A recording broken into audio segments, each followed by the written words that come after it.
வணக்கம் சார். வணக்கம். உங்கள் பெயர் சார்? என் பேர் தினேஷ். தினேஷ் சார், நீங்கள் பன்வல் புத்தக நிலையத்தில் வாசிப்பாளராக புத்தகங்கள் எடுத்து வாசிச்சுட்டு இருக்கீங்க.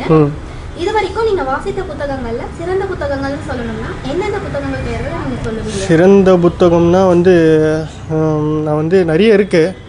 அதனால் அதில் டாப் புத்தகம் நான் சொல்கிறேன். எனக்கு ரொம்ப பிடிச்சது தண்ணீர் தேசம், வைரமுத்து.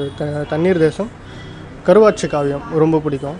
மிளிர்மன எழில்மதியில் சொல்லிட்டு நர்சிம் ரைட்டர் நர்சிம் எழுதின ஒரு மிளிர்மன எழில்மதியில், அது ஒரு எப்பிக்கான ஒரு கதையாக எனக்கு பர்சனலாக பட்டது.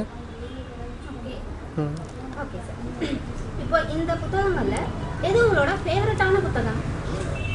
ஃபேவரட் எப்போவுமே தண்ணீர் தேசம் இருக்கும்.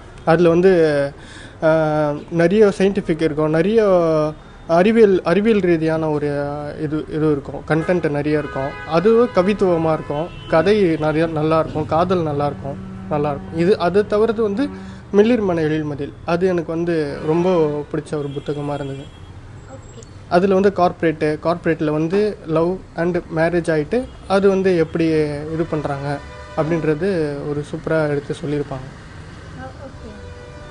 இதை விட வேற இன்னும் சில விஷயங்கள் இந்த புத்தகங்களை பற்றி நீங்கள் சொல்லணும்னா வேற என்னென்ன இருக்குது ஸ்பெஷலாக மிளிர்மன எழில்மதியில் அந்த புக்கை பற்றி சொல்லணும்னா ஒரு கார்ப்பரேட் கம்பெனியில் வேலை பார்க்குறேன், ஒரு ஹஸ்பண்ட் அண்ட் ஒய்ஃப்.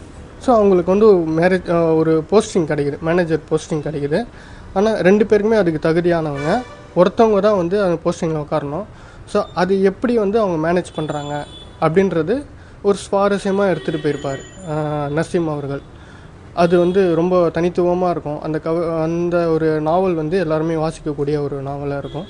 அது தண்ணீர் தேசம் நான் சொன்ன மாதிரி தான், அறிவியல் ரீதியாக இருக்கும், சயின்டிஃபிக்காக இருக்கும், கவித்துவமாக இருக்கும். நமக்கு தெரியாத சின்ன சின்ன நுணுக்கமான தீவுகள் பற்றின ஒரு புரிதல் ஏற்படும், கடலை பற்றின ஒரு புரிதல் ஏற்படும், மனுஷங்களை பற்றின ஒரு புரிதல் ஏற்படும் தண்ணீர் தேசம் படித்தா.